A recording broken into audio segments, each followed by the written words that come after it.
Hello friends, welcome to science magnet. दोस्तों कैसे हैं आप लोग सभी? आई होप सभी अच्छे हैं, शानदार हैं, जानदार हैं। स्टार्ट करते हैं दोस्तों आज का सेशन। थर्ड शिफ्ट का सॉल्यूशन हम लोग करने जा रहे हैं 27 नवंबर की। ठीक है, पीडीएफ आप लोगों को Telegram channel science by Neeraj sir से मिल जाएगी क्लास के बाद में। और आप लोगों को मैं बता दूं, साइंस का फाउंडेशन बैच, निर्माण बैच शुरू हो चुका है। पूरा लाइव बैच है, न्यू बैच है। आप लोगों को साथ में लास्ट ईयर का बैच भी मैंने दे दिया है ना। आप लोगों को 25 फरवरी तक विशेष ऑफर मिल रहा है, पूरे 200 रुपए का ऑफ। कूपन कोड यूज कर लीजिएगा, इंडिया 200 कंप्लीट है। इसके अलावा आपको कुछ भी करने की जरूरत नहीं है। सारे प्रीवियस ईयर क्वेश्चंस भी मैं ही करवाऊंगा आप लोगों को। इस बार के जो नए क्वेश्चन है वो भी मैं आपको करवा रहा हूं। तो प्ले स्टोर पे जब जाओगे, साइंस मैग्नेट ऐप इंस्टॉल करोगे, पेड कोर्स में जाओगे, निर्माण बैच में, यहां पर वो भी है, सिलेबस क्या है वो वीडियो भी डाल रखा है, डेमो क्लासेस भी डाल रखी है। आपको सब कुछ समझ में आ जाएगा किस प्रकार हम लोग पढ़ने वाले हैं। जैसे बाय नाउ करोगे वहां पर कूपन कोड का ऑप्शन आ जाएगा, जैसे अप्लाई करोगे आपके 200 रुपए ऑफ हो जाएंगे। चलिए दोस्तों स्टार्ट करें आज का सेशन। चलिए पहला क्वेश्चन आपके स्क्रीन पे ये रहा। बताओ, जब कार्बन डाइऑक्साइड को चूने के पानी से प्रवाहित किया जाता है तब क्या बनता है ना। देखिए दोस्तों, कैल्शियम हाइड्रोक्साइड को ही हम लोग क्या बोलते हैं? लाइम वाटर यानी चूने का पानी बोलते हैं। तो जब आप लोग इसमें कार्बन डाइऑक्साइड गैस प्रवाहित करवाओगे तो क्या बन जाता है? कैल्शियम कार्बोनेट बन जाता है। Correct answer option number D हो जाएगा। ठीक है, चलिए नेक्स्ट क्वेश्चन आपकी स्क्रीन पे बताएंगे। क्वेश्चन में आप लोगों को बोला जा रहा है कि एक कॉन्वेक्स मिरर है, यानी उत्तल दर्पण है। ठीक है, ये रहा उत्तल दर्पण, कॉन्वेक्स मिरर। बोला जा रहा है कि पोल और सेंटर ऑफ कर्वेचर यानी ध्रुव और वक्रता केंद्र के बीच की दूरी 40 सेंटीमीटर है। देखिए दोस्तों, इसका वक्रता केंद्र यहां पर होता है ना, और दर्पण के मध्य बिंदु को बोलते हैं पोल यानी ध्रुव। तो ध्रुव और वक्रता केंद्र के बीच की दूरी कितनी दी गई है? 40 सेंटीमीटर आप लोगों को दी गई है। बोला गया है ध्रुव और फोकस के बीच की दूरी क्या होगी? तो पोल से जितनी दूरी पर सेंटर ऑफ कर्वेचर यानी वक्रता केंद्र होता है, उससे आधी दूरी पे क्या होता है? फोकस होता है। तो पोल और फोकस के बीच की दूरी कितनी हो जाएगी दोस्तों? 20 सेंटीमीटर हो जाएगी। अब क्वेश्चन ये आता है प्लस 20 लूं या माइनस 20 लूं। देखो, दर्पण से अगर आप लोग राइट में जा रहे हो तो प्लस लेते हो, लेफ्ट में जा रहे हो तो माइनस लेते हो। तो आप लोग राइट में जा रहे हो तो क्या हो जाएगा? प्लस 20 सेंटीमीटर हो जाएगा। दोस्तों जब आप लोग ये शिफ्ट करेंगे ना, मैं आपको बोलूंगा कि ये मुझे सबसे इजी शिफ्ट लगी अभी तक जो हम लोग कर रहे हैं ना। बहुत इजी शिफ्ट है, आप आराम से बच्चा 25 में से 25 क्वेश्चन कर सकता था। जो 27 नवंबर की जो सेकंड शिफ्ट थी ना, वो काफी हार्ड थी, यानी कल जो अपन ने करा, ये तो बहुत इजी। आप देखना पूरे 25 में से 25 हर कोई बच्चा ला सकता था आराम से। ठीक है दोस्तों, किसमें विसरण यानी डिफ्यूजन फास्ट होता है? देखिए दोस्तों, डिफ्यूजन क्या होता है, विसरण क्या होता है, समझिए। बायोलॉजी में डिफ्यूजन अलग होता है, जीव विज्ञान में, है ना, केमिस्ट्री में डिफ्यूजन अलग होता है। तो दोस्तों केमिस्ट्री यानी रसायन विज्ञान के अकॉर्डिंग हम लोग बात करें, डिफ्यूजन किसको बोलते हैं? दो अलग अलग पदार्थों का मिलना, दो अलग अलग पदार्थों का मिलना या घुलना। जैसे फॉर एग्जांपल, आपने पानी में मान लीजिए इंक डाल दी, शाई डाल दी, तो दो अलग अलग पदार्थ मिल रहे हैं, तो यह भी आपका क्या है? डिफ्यूजन है। अब क्वेश्चन यह है कि दो लिक्विड आसानी से घुलेंगे या दो ठोस आसानी से घुलेंगे या दो गैस आसानी से घुलेगी? दोस्तों दो गैस आसानी से घुलेंगे। क्यों? क्योंकि दोस्तों गैस के जो पार्टिकल्स होते हैं, गैस के जो कण होते हैं, उनके बीच में गैप क्या होता है? काफी ज्यादा होता है। तो मान लीजिए गैस नंबर 1 है, ये कोई गैस नंबर 2 है, तो ये भी जिन पार्टिकल यानी कणों से मिलकर बना हुआ है, उसके बीच में गैप क्या होगा? काफी ज्यादा होगा। पहली इंपॉर्टेंट चीज। दूसरी बात क्या है? गैस के कण ज्यादा गति करते हैं, तो आराम से आपस में गति, मतलब बहुत ज्यादा गति जब करेंगे तो मतलब जो इंटरमिक्सिंग होगी, घुलना जो होगा ना, काफी फास्ट होगा। तो करेक्ट आंसर आपका हो जाएगा ऑप्शन नंबर सी। आ गई बात समझ में? बहुत बढ़िया। चलिए नेक्स्ट क्वेश्चन आपकी स्क्रीन पे देखो, कितना इजी क्वेश्चन है। ये पूरी शिफ्ट इजी है, 25 में से 25 आप लोग आराम से ला सकते हो। दोस्तों 4 आप लोगों को ऑप्शन दिए हुए है ना। तो क्वेश्चन में बोला गया है कि जो लिक्विड होते हैं, जो द्रव होता है तरल, उसका आयतन निश्चित होता है, वॉल्यूम आप लोगों का फिक्स होता है, लेकिन जो उसकी शेप होती है वो फिक्स नहीं होती है।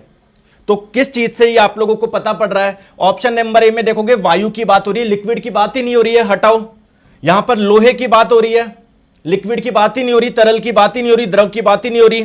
स्पॉन्ज ये भी एक ठोस है, इसकी बात ही नहीं हो रही। अब देखो पानी, ये एक लिक्विड है। अब आप लोग देखोगे जैसे 1 लीटर पानी है, अगर आप लोग उसको कटोरे में डालोगे तो उसका शेप कटोरे के जैसा हो जाएगा, अगर उसको आप लोग बोतल में डालोगे उसका शेप बोतल के जैसा हो जाएगा, लेकिन रहेगा 1 लीटर ही, तो आयतन उतना ही रहेगा लेकिन उसकी आकृति बदलती रहती है। Correct answer option number D. बोलो गलत करोगे क्या एग्जाम में ये क्वेश्चन, ऐसे क्वेश्चन? चलिए नेक्स्ट क्वेश्चन आपके स्क्रीन पे बताएंगे।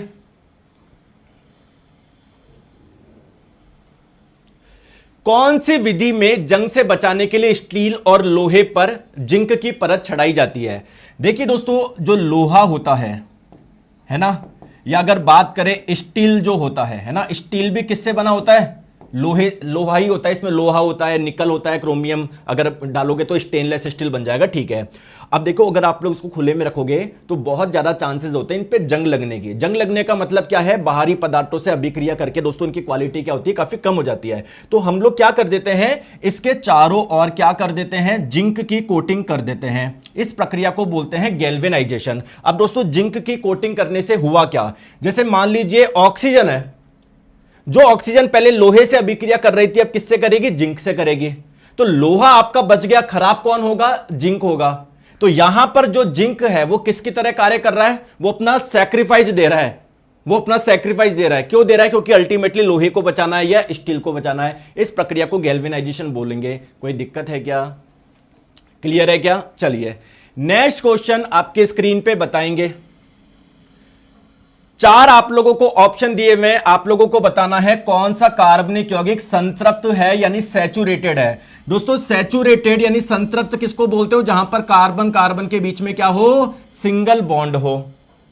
अब जितने भी हाइड्रोकार्बन होते हैं ना, हाइड्रोकार्बन किसको बोलते हैं? जो कार्बन और हाइड्रोजन से मिलकर बना होता है, ठीक है। तो ये 3 प्रकार के होते हैं। एक होता है एल्केन, एल्केन में कार्बन कार्बन के बीच में सिंगल बॉन्ड होता है। एक होता है एल्कीन, एल्कीन किसको बोलते हैं? अगर कार्बन कार्बन के बीच में आपको एक भी डबल बॉन्ड दिख जाए तो। और दोस्तों एल्काइन किसको बोलते हैं? अगर कार्बन कार्बन के बीच में एक भी ट्रिपल बॉन्ड आपको दिख जाए तो, है ना। तो बेसिकली ये आपके क्या होंगे? सैचुरेटेड होंगे, संतृप्त होंगे। ये क्या होंगे? अनसैचुरेटेड होंगे, असंतृप्त होंगे। तो प्रोपाइन एक प्रकार का एल्काइन है तो ये असंतृप्त है, ये नहीं हो सकता। प्रोपीन एक प्रकार का एल्कीन है तो ये भी असंतृप्त है, ये भी आपका आंसर नहीं हो सकता। अब बचे 2 ऑप्शन, है ना, ऑप्शन नंबर ए और ऑप्शन नंबर डी। चलिए दोस्तों पहले प्रोपेन की बात करिए। प्रोपेन, क्या प्रोपेन का स्ट्रक्चर ये होता है क्या? 3 कार्बन कार्बन कार्बन के बीच में सिंगल बॉन्ड। क्या मैंने प्रोपेन का स्ट्रक्चर सही बनाया है क्या? किसी को कोई दिक्कत तो नहीं है? ये प्रोपेन की संरचना होती है। तो अगर यहां पर एक हाइड्रोजन को हटा के मान लीजिए दोस्तों क्या आ गया? ब्रोमीन आ गया, तो इसको क्या बोलेंगे? ब्रोमोप्रोपेन बोलेंगे। तो क्या यहां पर भी कार्बन कार्बन के बीच में सिंगल बॉन्ड ही है क्या? ये सैचुरेटेड ही है क्या? संतृप्ति है क्या? करेक्ट आंसर क्या हो जाएगा? ऑप्शन नंबर डी हो जाएगा। कोई परेशानी है क्या?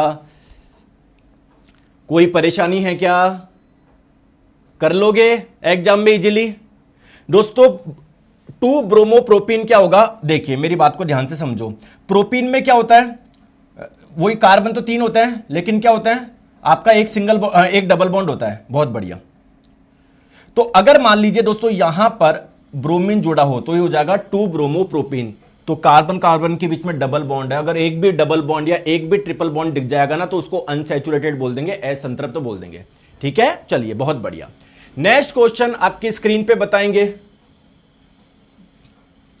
किसमें सीधी श्रृंखला वाले हाइड्रोकार्बन है? मतलब 4 आपको ऑप्शन दिए हुए हैं, कौन सीधी श्रृंखला वाला हाइड्रोकार्बन है? सीधी श्रृंखला का मतलब क्या है? जहां पर कार्बन कार्बन ऐसे सीधे जुड़े हुए हैं, ऐसे नहीं कोई जुड़ जुड़ के कोई रिंग बना रहे हैं, या मान लो 1 2 3 कोई ऐसे जुड़ रहा है। एक स्ट्रेट, एक सीधी श्रृंखला किसमें है आप लोगों को ये बताना है। बताओ क्या आंसर होगा इसका? चलिए ध्यान से आप लोग देखिए दोस्तों। ब्यूटेन, ब्यूटेन क्या है?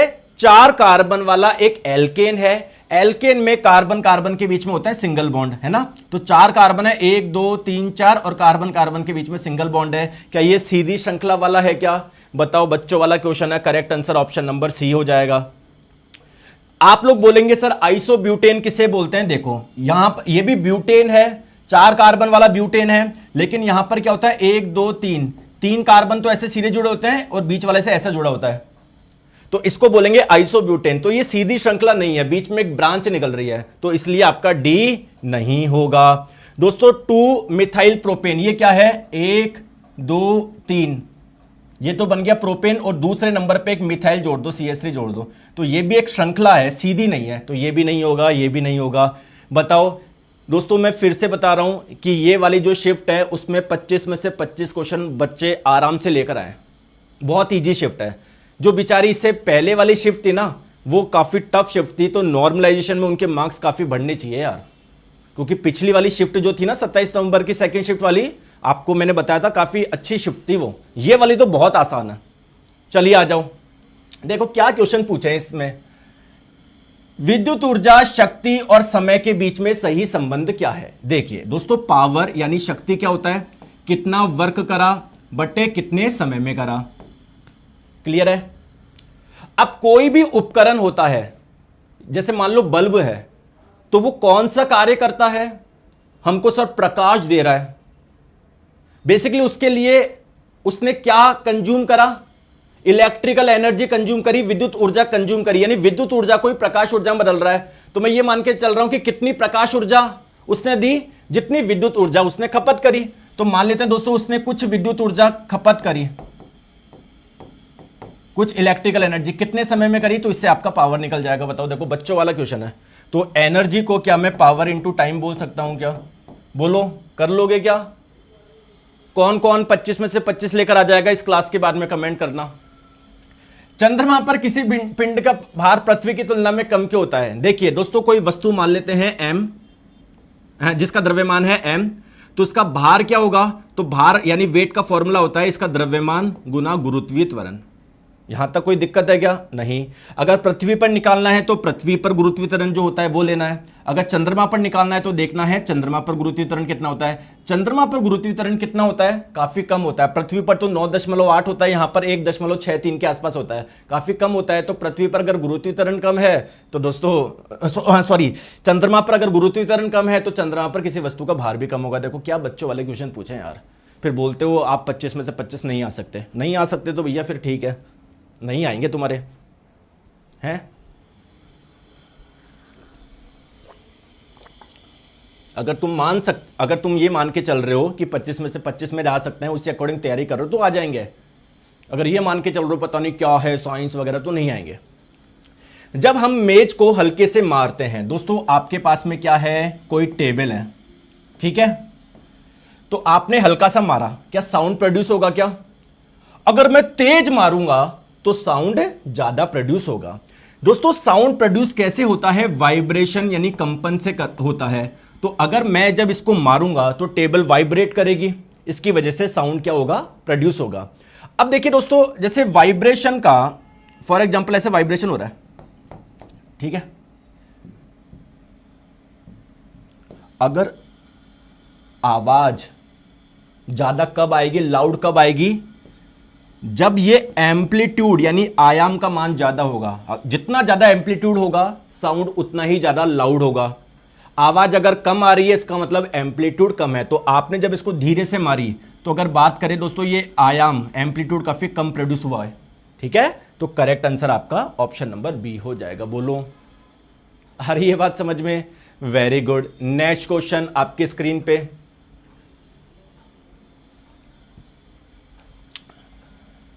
देखो क्या बच्चों वाला क्वेश्चन पूछा है दोस्तों। HIV ये एक वायरस का नाम है जिसकी वजह से एड्स डिजीज होती है। तो अगर किसी व्यक्ति को एड्स डिजीज है, इसका मतलब उसकी बॉडी में HIV वायरस है। अब उसकी बॉडी से किसी दूसरे व्यक्ति में HIV वायरस कैसे आ सकता है? सेक्स के माध्यम से। अगर वो सेक्स करेगा, अनप्रोटेक्टेड सेक्स करेगा बिना कॉन्डोम वगैरह के, तो उसके पार्टनर में भी क्या हो सकता है, उसकी बॉडी से वायरस उसकी बॉडी में आ सकते हैं। तो HIV जो यौन संबंध है उसके माध्यम से संचरित हो सकता है। अरे बोलो, चलिए बहुत बढ़िया। नेक्स्ट क्वेश्चन आपकी स्क्रीन पे। तो दोस्तों कल संडे है और कल वैसे तो अपनी सैटरडे संडे को छुट्टी होती है, लेकिन दोस्तों अभी आपका ALP CBT 2 का भी एग्जाम है ना, तो क्या मैं आपको CBT 2 में बेसिक साइंस एंड रीजनिंग के प्रीवियस ईयर क्वेश्चंस करवा दूं कल? क्योंकि अभी बच्चों का ALP का भी एग्जाम है यार। बोलो, कल एक सेशन ले लूं प्रीवियस ईयर क्वेश्चन का भी, ALP में किस प्रकार के क्वेश्चन पूछे गए थे। चलिए आ जाइए। क्वेश्चन है,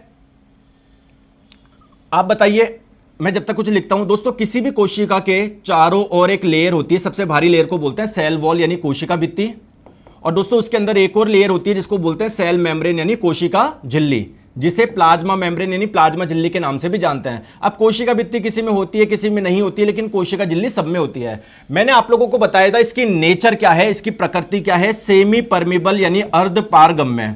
अर्धपारगम्य का मतलब क्या है कि ये सबको अंदर नहीं आने देता या सबको बाहर नहीं जाने देता, कुछ ही पार्ट को अंदर बाहर जाने देता है। तो या इसको आप लोग सेलेक्टिवली परमिबल भी बोल सकते हैं। चयनात्मक पारगम्य, चयनात्मक का मतलब क्या है, कुछ सेलेक्टेड पार्टिकल्स को ही अंदर आने देगा, किसी को बाहर जाने देगा। तो अगर इसकी नेचर पूछे तो चयनात्मक पारगम्य बोलना। देखो अगर ऑप्शन में ये नहीं हो तब ये टिक करना। सेमी परमिबल का मतलब तो हो गया आधी चीजों को आने दे रहा है, अब वो कौन सी आधी चीजें ये क्लियर नहीं है। तो सेलेक्टिवली परमिबल का मतलब क्या है, कुछ सेलेक्टेड को ही अंदर आने दे रहा है। तो बोला जा रहा है कि यार ऑक्सीजन तो गुजर पाती है, लेकिन स्टार्च प्रोटीन इतनी आसानी से यहां से होकर गुजर नहीं पाती, यानी कुछ सेलेक्टेड को आने दे रहा है। क्यों? क्योंकि कोशिका झिल्ली की नेचर क्या है, सेलेक्टेड होती है। सेलेक्टिवली परमिबल, चयनात्मक रूप से पारगम्य। बोलो मजा आया नहीं आया? सर टेक्नीशियन ग्रेड 3 का एग्जाम में बता दिया ना 25 तारीख से करेंगे, उसमें लास्ट के 10 मॉक टेस्ट करवाऊंगा मैं। चलिए आ जाओ। नेक्स्ट क्वेश्चन आपकी स्क्रीन पे। अभी कौन कौन सा बच्चा एलपी का एग्जाम देगा? सीबीटी 2 आपका सीबीटी 1 हो चुका है। एक कार विराम अवस्था से, दोस्तों एक कार थी पहले विराम अवस्था में थी, यानी प्रारंभ में उसका वेग कितना था, 0 था। फिर दोस्तों इसने एक्सेलरेट करा, कितना त्वरण मिला, 2 मीटर पर सेकंड स्क्वायर, है ना। कितने समय के लिए करा? 5 सेकंड के लिए करा। तो आपको बताना 5 सेकंड में फाइनली उसकी वेलोसिटी कितनी हो जाएगी। ठीक है, तो सिंपल सा फॉर्मूला लगाना है, मतलब v का मान निकालना है, फाइनल वेलोसिटी। तो v बराबर होता है u plus a into T. तो v का मान निकालना है, u का मान 0 है, a का मान कितना है, 2 है, t का मान है 5। तो 5 इंटू 2 10, तो 10 मीटर पर सेकंड हो जाएगी फाइनली इसकी वेलोसिटी। Option number C. आ रही है बात समझ में? दोस्तों अगर आपकी ये शिफ्ट होती तो 25 में से 25 करते या नहीं करते? बताओ, आ जाओ। दोस्तों किस ट्रॉफिक स्तर या किस पोषक स्तर पर जीवों की संख्या सबसे कम होती है? देखिए दोस्तों, जैसे मान लीजिए कोई प्लांट है, ये प्रकाश संश्लेषण से अपना भोजन खुद बना लेता है, फिर इसको कोई खाएगा, इसको जो खाएगा उसको बोलेंगे शाकाहारी यानी हर्बीवोर। बेसिकली ये कंज्यूमर है, इसको कंज्यूम कर रहा है तो उसको बोलेंगे कंज्यूमर। और प्राइमरी कंज्यूमर बोलते हैं, प्राथमिक उपभोक्ता बोलते हैं। जो इसको खाएगा वो भी एक कंज्यूमर होगा तो उसको सेकेंडरी कंज्यूमर यानी द्वितीयक उपभोक्ता बोलते हैं। जो इसको कंज्यूम करेगा उसको बोलेंगे टर्शरी कंज्यूमर, तृतीयक उपभोक्ता। दोस्तों इसको बोलते हैं प्रोड्यूसर यानी उत्पादक। अच्छा दोस्तों, अब आपको ये नहीं पता पड़ पा रहा सर किसकी संख्या ज्यादा होती है, उत्पादक ज्यादा होंगे या ये ज्यादा होंगे या ये ज्यादा होंगे या ये ज्यादा होंगे? एक कॉमन सेंस लगाओ, कॉमन सेंस लगा के करो। हालांकि ये क्वेश्चन आप लोगों का भी पूछा गया था आरआरबी जेईई में कि किसकी संख्या सबसे अधिक होती है। तो आरआरबी जेईई 2024 में आया था, मैंने वहां पर भी करवाया था कि प्रोड्यूसर यानी उत्पादक की संख्या सबसे अधिक होती है। तो अगर उत्पादक की संख्या सबसे अधिक है इसका मतलब सबसे कम किसकी होगी? सबसे इधर वाले की। तो टर्सरी कंज्यूमर, तृतीयक उपभोक्ता हो जाएगा। लेकिन अब कॉमन सेंस से करे क्या? अरे कॉमन सेंस से करे क्या? हाँ, बीपीएससी टीआरई के लिए लेके आऊंगा, प्लीज इधर समझो। देखो कॉमन सेंस से करे। दोस्तों मैं आपको ये पूछना चाह रहा हूं कि मान लीजिए इसके पास में 10,000 जूल एनर्जी है, तो इसके पास में कितनी एनर्जी जाएगी? केवल 10% जाएगी। 10% का मतलब है 1000 जूल जाएगी। दोस्तों इसका 10% कितना होगा? 100 जूल। वो 100 जूल इसके पास में जाएगी और इसका 10% कितना होगा? 10 जूल, वो इधर जाएगी। अब यार इन बिचारों के पास में एनर्जी नहीं है। यार एक चीज मुझे बताओ दोस्तों, आप है ना, अगर किसी के पास में भोजन ही नहीं है करने के लिए तो क्या ज्यादा जीवित रह पाएगा क्या वो? तो यार यहां पर एनर्जी नहीं है, ये मान लो भोजन ही नहीं है, तो यहां पर जीव ज्यादा जीवित नहीं रह पाएंगे। क्लियर है? तो टर्शरी कंज्यूमर यानी तृतीयक उपभोक्ता की संख्या जो होगी वो ज्यादा होगी। ठीक है दोस्तों, मेरा एक एक्चुअली स्टूडेंट था 2018 एएलपी सेलेक्टेड, कल उसकी शादी थी। तो मतलब जयपुर का ही है वो, तो मेरे से काफ़ी कनेक्टेड है, तो उसने अपनी शादी में इनवाइट किया था। तो 2018 में एलपी था, हालांकि उसने एलपी छोड़ दिया था। फिर उसने 2019 में एनटीपीसी, 2019 का जो एनटीपीसी का एग्जाम हुआ था ना, फिर उसने छोड़ के वो उसमें चला गया। अभी अकाउंट डिपार्टमेंट में जोधपुर में है ना, राजस्थान के जोधपुर में उसकी पोस्टिंग है। तो कल उसकी शादी थी, जयपुर में मैं गया था। कम से कम 50 बच्चे, क्योंकि यार अब उसके जो साथ वाले हैं सारे, मतलब उसके फ्रेंड्स आए थे जो रेलवे में काम करते हैं, तो कम से कम 50 बच्चे एक साथ, कल ये मान लो जो रेलवे सेलेक्टेड थे वो थे सारे, अरे सर सर सर 2018 की याद दिला दी 2019 की, तो एक साथ। मैं सोचा था यार एक बार वीडियो डाल दूं मैं, फिर मैं सोचा यार क्या मतलब शादी में आए हुए सब ऐसे कि एक बार सबसे बात करा दे। चलो आ जाओ, नेक्स्ट क्वेश्चन आपकी स्क्रीन पे। निम्नलिखित में से कौन सी मानव बीमारी यौन संबंध के दौरान संचरित हो सकती है? देखो वही वाला क्वेश्चन है, सिंपल सा। एड्स बीमारी क्या एक व्यक्ति से दूसरे व्यक्ति के माध्यम आ सकती है? क्या सेक्स के माध्यम से, यौन संबंध के माध्यम से? चलिए बताओ, मुझे लगता है 10 मिनट में हो जाएगी, ये तो कितना सिंपल है। कौन सा गैसों का गुण है? क्या बच्चों वाले क्वेश्चन है दोस्तों। गैस का ना ही कोई फिक्स आयतन होता, ना ही कोई आकार होता, ऑप्शन नंबर ए। गैस की कोई शेप भी नहीं होती, ना ही कोई आयतन होता। जैसे दोस्तों अगर एक डब्बा है, इसका आयतन है, मान लो इस डब्बे का आयतन है 1 मीटर क्यूब, तो अगर गैस को मैं इसमें डालूंगा गैस पूरे में फैल जाएगी। अगर तो गैस का आयतन क्या हो गया? पूरे में फैली हुई है 1 मीटर क्यूब। अगर कोई बड़ा डब्बा है जिसका आयतन है मान लो 2 मीटर क्यूब, तो अगर मैं गैस को इसमें डालूंगा तो पूरे में फैल जाएगी। गैस का आयतन क्या बोलोगे? 2 मीटर, कोई फिक्स आयतन है ही नहीं। क्या बच्चों वाली शिफ्ट बना दी यार। मुझे पिछली वाली शिफ्ट के लिए बहुत दुख हो रहा है, उन बच्चों के लिए बहुत टफ शिफ्ट थी यार ये, और ये कैसी दे दी बच्चों वाली। क्या क्वेश्चन है यार दोस्तों। लेंस में जो मैग्निफिकेशन होता है, आवर्धन होता है, उसका फॉर्मूला क्या होता है? तो मैग्निफिकेशन होता क्या है? हाइट ऑफ इमेज, यानी प्रतिबिंब की ऊंचाई बट्टे वस्तु की ऊंचाई। तो लेंस में किसके बराबर होता है? V/U के बराबर होता है। मिरर में -V/U के बराबर होता है। क्या बच्चों वाले क्वेश्चन दे दिया यार। अगर इसमें भी तुम 25 में से 25 नहीं लेकर आए ना, जिस भी बच्चे की थी, तो फिर यार क्या मतलब है। कई शिफ्ट देखना ग्रुप डी की बहुत हार्ड थी। किसकी अम्लता सबसे अधिक है? अरे यार पानी तो अम्लीय होता ही नहीं है, उदासीन होता है, इसका pH मान 7 होता है। अब इनमें से कौन ज्यादा खट्टा है? क्योंकि जो जितना ज्यादा एसिडिक होगा उतना ही ज्यादा खट्टा होगा। क्या दूध ज्यादा खट्टा है या नींबू का रस? नींबू का रस बहुत ज्यादा खट्टा है ना, सिरके से भी ज्यादा। क्योंकि देखो सिरके में तो क्या होता है, पानी में सिरका क्या होता है? मिक्सचर होता है पानी प्लस एसिटिक एसिड का, जो कि बहुत वीक एसिड है, बहुत दुर्बल अम्ल है, और इसको भी आपने इतने सारे पानी में मिला रखा है। मतलब लगभग केवल 5 से 8% होता है ये पानी में। जब 5 से 8% मिलाओगे तब सिरका मिलेगा, तो बहुत कम एसिडिक हुआ दोस्तों। करेक्ट आंसर हो जाएगा ऑप्शन नंबर डी, है ना। 2.2 के आसपास इसकी pH होती है नींबू के रस की। देखो क्या क्वेश्चन है यार, बताओ। मुझे ये क्वेश्चन करवा रहा हूं ना, मुझे लग रहा है आपके साथ में धोखा कर रहा हूं मैं कि सर ऐसे। तो m द्रव्यमान का पिंड सतह से अगर h ऊंचाई पर, तो उसकी पोटेंशियल एनर्जी कितनी होगी? mgh। बच्चों वाला क्वेश्चन है यार, बताओ। चलो आगे। 5 कूलम आवेश को 15 वोल्ट के विभवांतर वाले दो बिंदु के बीच ले जाने में कितना समय लगेगा? देखो दोस्तों कोई दो बिंदु है, एक बिंदु मान लेते हैं A, एक बिंदु मान लेते हैं B। मान लीजिए इन दोनों बिंदुओं के बीच का पोटेंशियल डिफरेंस कितना है, विभवांतर कितना है, वो मुझे निकालना है। तो आप लोग क्या करोगे, कोई आवेश लोगे, उसको एक पॉइंट से दूसरे पॉइंट पे लेकर आओगे। तो देखो इसके लिए कितना वर्क करना पड़ रहा है, कितना कार्य करना पड़ रहा है, बट्टे चार्ज, यानी आवेश का मान कितना है।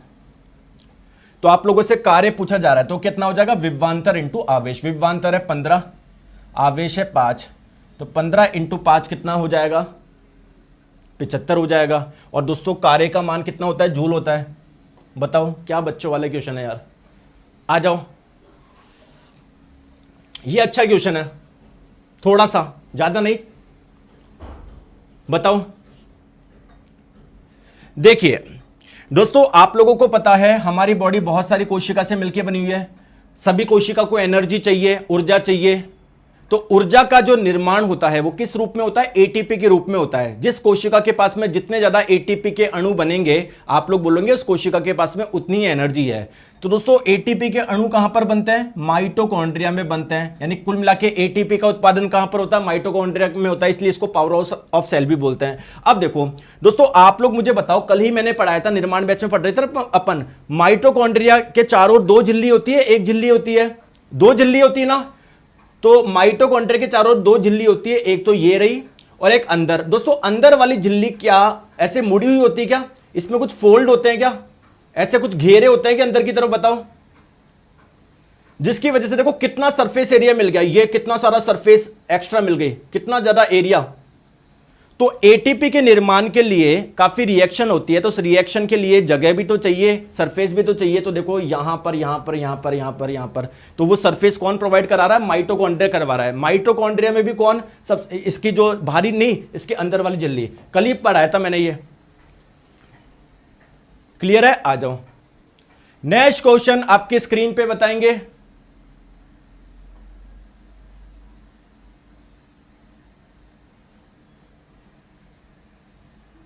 माइटोकॉन्ड्रिया विशेष होते हैं। देखो दोस्तों, कोशिका जो होती है ना, कोशिका के अंदर होता है न्यूक्लियस यानी केंद्रक। तो कोशिका का जो डीएनए है, जो कि एक पदार्थ है, वो कहां पर पाया जाता है? न्यूक्लियस में पाया जाता है। सिमिलरली कोशिका में से छोटे छोटे से संरचना होती है जिसको बोलते हैं राइबोसोम, जो कि कहां पर पाया जाता है? न्यूक्लियस के बाहर, इधर साइटोप्लाज्म यानी कोशिका द्रव्य में पाया जाता है। दोस्तों एक और कोशिकांग है जिसका नाम है माइटोकॉन्ड्रिया। हम क्या देखते हैं, जैसे डीएनए इसके पास होता है वैसे इसके पास खुद का डीएनए है, साथ में इसमें क्या है? राइबोसोम भी है। तो राइबोसोम का काम होता है प्रोटीन का निर्माण करना। क्या माइटोकॉन्ड्रिया के अंदर राइबोसोम में क्या खुद के स्पेशल प्रोटीन बना सकता है क्या? बताओ यार, क्या बच्चों वाला क्वेश्चन पूछा है। और दोस्तों माइटोकॉन्ड्रिया के अंदर डीएनए भी है, राइबोसोम भी है, इसीलिए इसको हम लोग किस नाम से जानते हैं? ग्रुप डी 2022 का क्वेश्चन है, बताओ। इसीलिए हम लोग इसे अजीब कोशिकांग बोलते हैं यार। अजीब, स्ट्रेंज, यार ये अजीब है यार। स्ट्रेंज यानी अजीब कोशिकांग के नाम से भी जानते हैं। ठीक है, वेरी गुड। चलिए बताओ।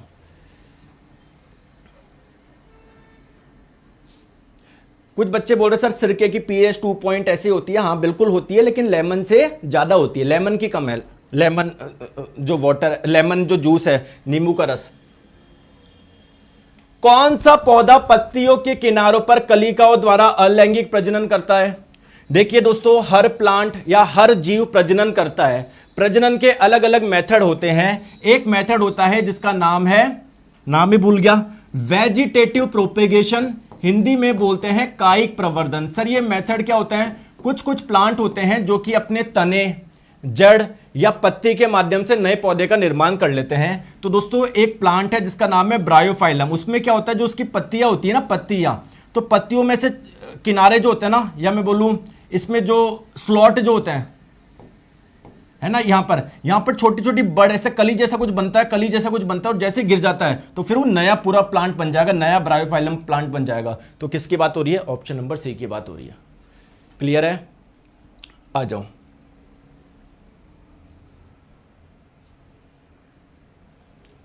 दोस्तों अभी आरआरबी जेईई का जो एग्जाम हुआ है ना, अभी आप टेक्नीशियन कौन कौन देगा? अच्छा, कितने से बच्चे, जो मैंने 1000 क्वेश्चंस की सीरीज करवाई थी उसको अच्छे से देखिए।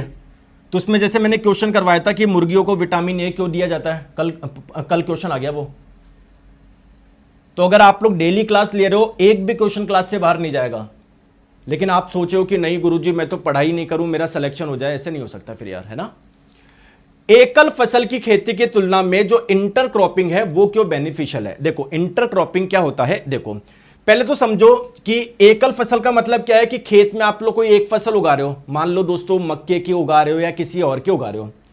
दोस्तों एक होता है मिक्स क्रॉपिंग। मिक्स क्रॉपिंग का मतलब क्या है? मिश्रित खेती का मतलब क्या है? आप लोग एक से अधिक फसल उगा रहे हो, मक्का, ज्वार, चना, है ना, और कोई फिक्स पैटर्न में नहीं। जैसे मान लो आपने ना मक्के के बीज लिए और भी जो दूसरी फसल उसके बीज लिए से मिक्स करके डाल दिया, कोई फिक्स पैटर्न नहीं है। एक होता है आप लोगों का इंटरक्रॉपिंग।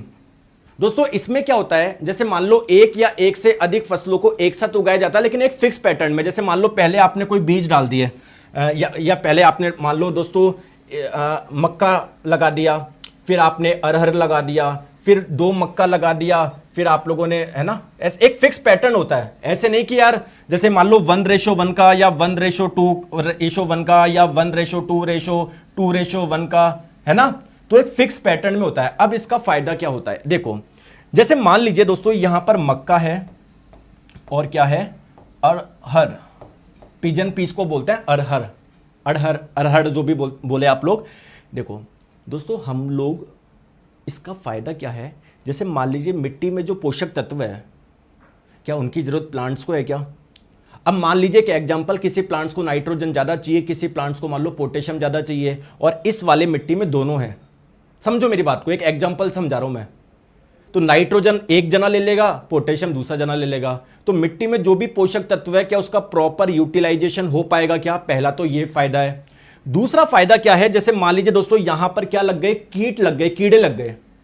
अब कीड़ों को मान लो मक्का खाना पसंद है, तो जब वो आगे खाने जाएंगे उधर मक्का मिलेगा ही नहीं, उधर तो अरहर है, तो क्या वो कीट आगे जाने से आगे नहीं जाएंगे ना? आपकी फसल का नुकसान नहीं होगा, केवल ये मान लो एक ही लेयर खराब होगी। यस और नो? ठीक है, ऑप्शन नंबर ए इसका आंसर हो जाएगा। ठीक है, अच्छा सर ग्रुप डी 2022 का चैप्टर वाइज क्वेश्चन का पीडीएफ दे दीजिए, हम चैप्टर रिवीजन करेंगे ना तो उससे अच्छा। और बताओ और क्या करें आपकी सेवा में। कल तो एक बच्चा महान था, वो बोल रहा कि भाई साहब 101 शिफ्ट का सॉल्यूशन एक दिन में करा दो, है ना। मतलब रेलवे ने आपके 101 दिन लिए हैं उसको पेपर कराने में, मैं एक दिन में करा दूँ, है ना। मैं कोई शक्तिमान भी नहीं कर सकता। शक्तिमान भी भाई साहब 2 शिफ्ट करेगा, घूम ऐसे फिर घूमेगा, फिर वहीं पड़ जाएगा वो। बातें भी तुम ऐसी ऐसी करते हो यार, कि जैसे यार मैं कोई रोबोट हूँ, कोई मशीन हूँ, मैं क्या हूँ, मेरे को ये भी समझ नहीं आता। ठीक है, आ जाओ। जब बंदूक चलाई जाती है तो गोली आगे की ओर बढ़ती है। देखिए दोस्तों, ये रही बंदूक, जब आप लोग ऐसे ट्रिगर दबाओगे तो अंदर स्पार्क होता है, अंदर क्या होता है, वो होता है बारूद होता है, तो जलता है, जिससे गैस निकलती है। तो गैस जब निकलती है तो ये बुलेट है, मान लो अंदर गोली है, तो इसके पीछे से गैस निकलती है, जिसकी वजह से ये आगे जाती है। तो ये आगे गई और ये पीछे इस पर बल लगाएगी। ठीक है, तो बंदूक का क्या बच्चों अलग क्वेश्चन है। आप मुझे बताओ कितने क्वेश्चन करके आते हैं अगर आप एग्जाम में जाते हैं? क्या 25 में से 25 कर लेते क्या? ठीक है, तो फिर नेक्स्ट शिफ्ट करेंगे हम लोग 28 तारीख की, 27 की तीनों हो गई ना, अब 28 की फर्स्ट शिफ्ट करेंगे। लेकिन कल पहले हम लोग, कल संडे है, लेकिन संडे को छुट्टी नहीं करना है क्योंकि अभी एलपी का एग्जाम है। मैं आप लोगों को बेसिक साइंस एंड इंजीनियरिंग के प्रीवियस ईयर क्वेश्चंस करवाऊंगा कल, है ना। आप देखना दोस्तों, बहुत मजा आएगा। इतना जो सब्जेक्ट आसान समझ लो ना बेसिक इंजीनियरिंग, ऐसा नहीं है। ठीक है, चलिए बताना कितने क्वेश्चन सही हुए। और दोस्तों साइंस का फाउंडेशन बैच, निर्माण बैच जुड़िए, पूरा एनसीईआरटी ओरिएंटेड है। सर क्या क्या मिलेगा इस बैच में, सब कुछ बताऊंगा। Complete theory plus questions batch है, आपको इसके अलावा कुछ भी करने की जरूरत नहीं है। आपको साथ में पीडीएफ भी मिलती है हर क्लास की, आपको चैप्टर वाइज टेस्ट सीरीज भी है, जैसे एक चैप्टर खत्म हो जाके टेस्ट आप लोग लगाइए। एनसीईआरटी पढ़ने की कुछ भी जरूरत नहीं है, मैं सब कुछ एनसीईआरटी कवर कर रहा हूं, आपको कुछ भी करने की जरूरत नहीं है। ज्वाइन कैसे करना है ना, प्ले स्टोर पे जाइए, साइंस मैग्नेट ऐप इंस्टॉल करिए, पेड कोर्स में जाएंगे तो यहां पर मिल जाएगा निर्माण बैच। यहां पर जो प्राइस आ रही है, जैसे ही टिक करेंगे कूपन कोड दिख जाएगा, लगाएंगे 200 रुपये ऑफ हो जाएगा। अगर आपको चारों सब्जेक्ट का चाहिए तो निर्माण बैच कॉम्बो ले लीजिए, यहां पर भी आप टिक करेंगे आपको वो मिल जाएगा, है ना। और शिखर बैच का भी चल रहा है जो कि CBT 2 के लिए है, बेसिक साइंस एंड इंजीनियरिंग है, जो कि साइंस से अलग होती है। कैसा लगा सेशन दोस्तों, मजा आओ। कॉन्फिडेंस आ रहा है, कॉन्फिडेंस आ रहा है नहीं आ रहा बताओ। और कोई भी समस्या हो इस नंबर पर संपर्क कर सकते हैं 7374 019 437। चलिए, थैंक यू सो मच।